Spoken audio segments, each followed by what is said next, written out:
Welcome back to another episode of The Natty Teacher. I'm, of course, your host, The Natty Teacher. And today, just remembered. Well, not really remembered, I knew, but just got brought back to the front of the brain. Today is our last DELOAD workout for another good 6 weeks. Now, I said this in yesterday's video. Look, at DELOAD during prep, hey man, maybe I didn't actually, I was thinking it, but may have said it, I don't know. DELOAD during prep feels great. A DELOAD when you're in the off season, I am literally chomping at the bit to get back into my heavy training. Like, I mean, I know it's good. My body feels nice and recovered, feels nice and full. You know, it feels good. You know what I mean? My body feels rested. You know what I mean? It feels good, ready to rock and roll, and get back into my heavy training. But I am, like I said, the DELOAD's worth it. But dang, I'm ready. I am ready. I can't wait for Sunday.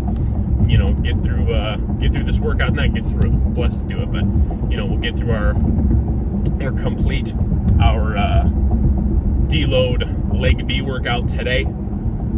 Have a rest day tomorrow, and then we are back on the rock and rolling hard training train on Sunday again for another 6-week training cycle. So that'll be awesome. Very, very pumped for that for sure. Very, very pumped for that. So like I just said, DELOAD leg B workout, hamstrings, a little bit of glutes. Guys, nothing, I hate to say it, nothing super crazy. With legs on these days, I really don't like to do anything super, super hard. It is just a touch-up day. It really is. Like, it's one of those things where pick a couple exercises, do a couple of sets, nothing super taxing, you know what I mean? Nothing that's going to load up the spine, nothing that's going to load up the hips too much. The whole point of this DELOAD week is to, you know, get back into working order and allow the body to heal and rest and recover and go from there, man. So, I mean, we'll have a few different exercises, but this workout, I'll probably be in and out of here in 45 minutes to an hour, probably closer to 45 minutes, to be honest. I just really don't have a ton of crazy work to do today. So,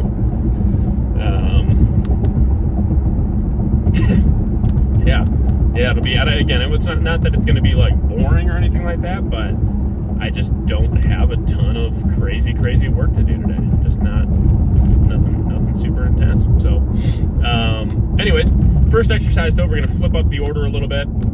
I will start with calves again. So again, I will just do some seated calves, nothing super crazy to get us rocking and rolling, and then abductor will be after that. So we'll start with seated calves, nothing heavy, probably won't go above like 3 plates on the seated calf, do like 3 sets of 10, maybe four sets of 10, and we'll go from there. So yeah, DELOAD top set coming at you for seated calves right about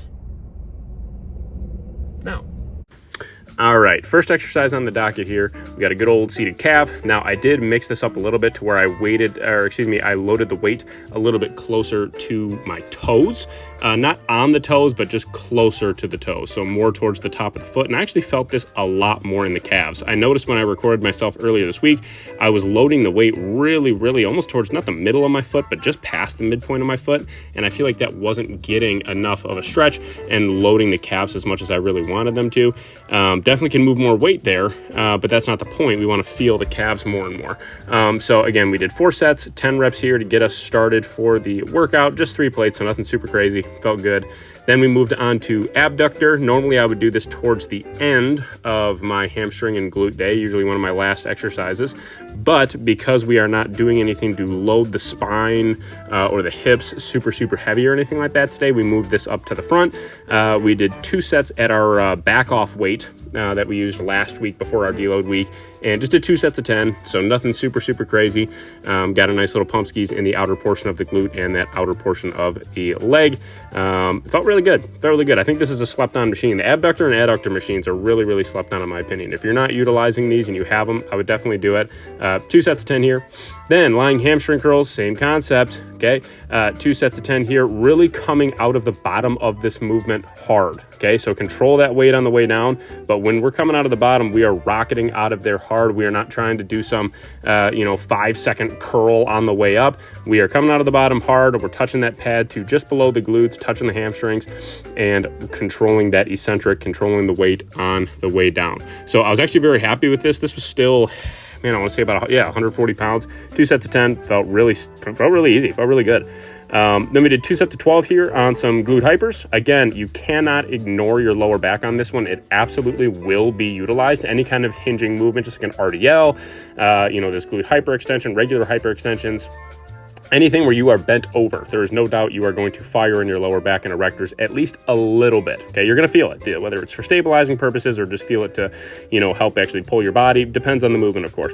But you can absolutely bias the hamstrings and glutes here, really control that stretch on the way down, that portion where I'm allowing my body to come down right here. I'm fully stretching those hamstrings, sitting in the bottom for a brief moment, and then using the cue where I'm trying to pinch a quarter in between my butt cheeks and pull up with my glutes, okay? Squeeze them at the top, sit in the bottom and in the top right here. 2 sets, 12 reps, nice and easy. Single leg hamstring curls, way too easy. Definitely need to go up in weight a little bit more even for a deload.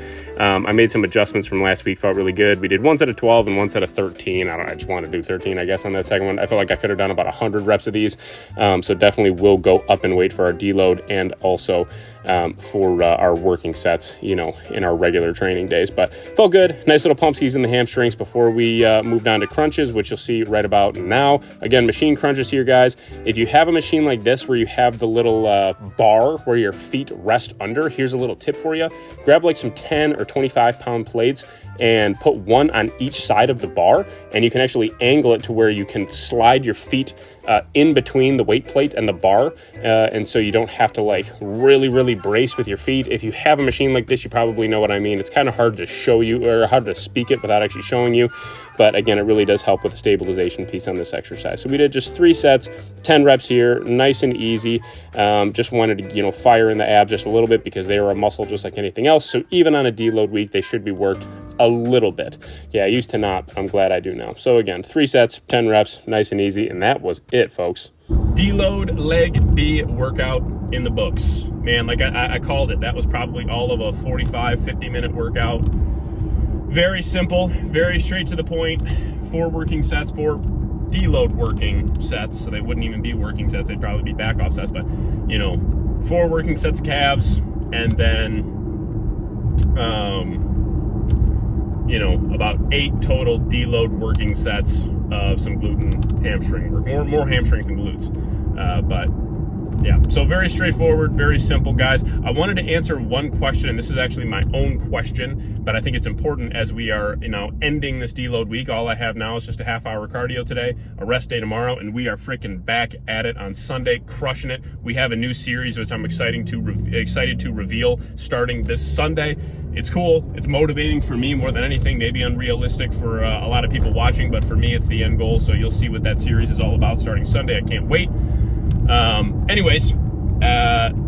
I wanted to answer this question real quick, try to keep it as short and sweet as possible. When is the best time to deload? When should you deload? Okay, maybe you're new to this, you're one of my followers, and you're like, you see this word deload in all my video titles, and you're like, okay, clearly he's using less weight, not doing as many sets. Okay, when do I do that? You know what I mean? Because we're all different. Everybody's different. And that's why I can't give the perfect answer here, but I can give you a general answer. The general answer is when you can feel your recovery is waning, or actually like you're going home and you feel like you're not recovering from your sessions anymore, and it's not outside factors affecting that. Like you're doing everything right. You're in a caloric surplus. You're getting, that 7, 8, 9 hours of sleep. You're drinking enough water. You're resting at home. You're not doing, 50,000 steps a day outside of the gym. And you're doing all those things, and you're like, man, I am just feeling it. It's probably time for a deload, okay? It is probably that point. For me, and this is something you don't have to do, for me, I schedule my deloads, and it's, in the off season, I don't necessarily, I look forward to them, kind of. In prep, it's like, give me the deload, you know what I mean? When you can actually take a step back because your body's just, dog tired. But in the off season, obviously, when you're just pushing calories and you have that caloric surplus, and that obviously translates to having a massive energy surplus, and you're just go and making progress every week.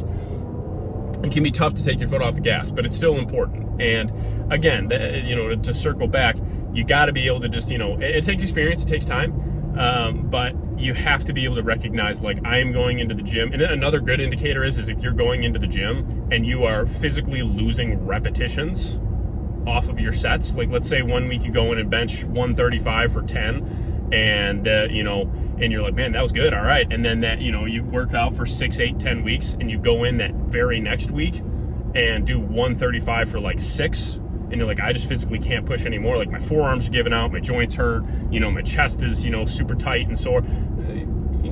Especially if you've already worked out for, 8, 10, 12, 15, 16 weeks, you're probably more than overdue for a deload at that point, guys, okay?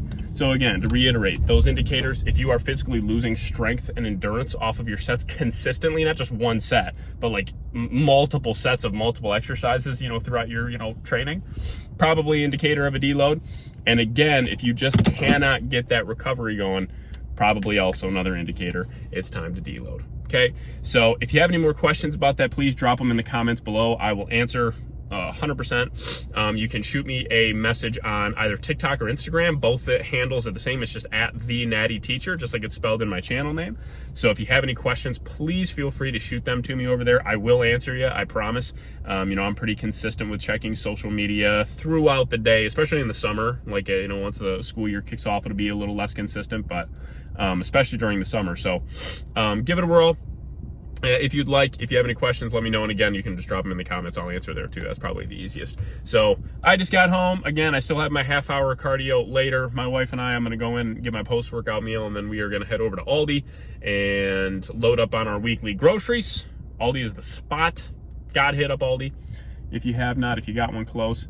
But for today, I am the Natty Teacher, and this episode, the last episode of summer school. We got a new series starting Sunday. Last episode of summer school is out. I will catch y'all on the flippity flop. I hope y'all have a blessed weekend. Peace!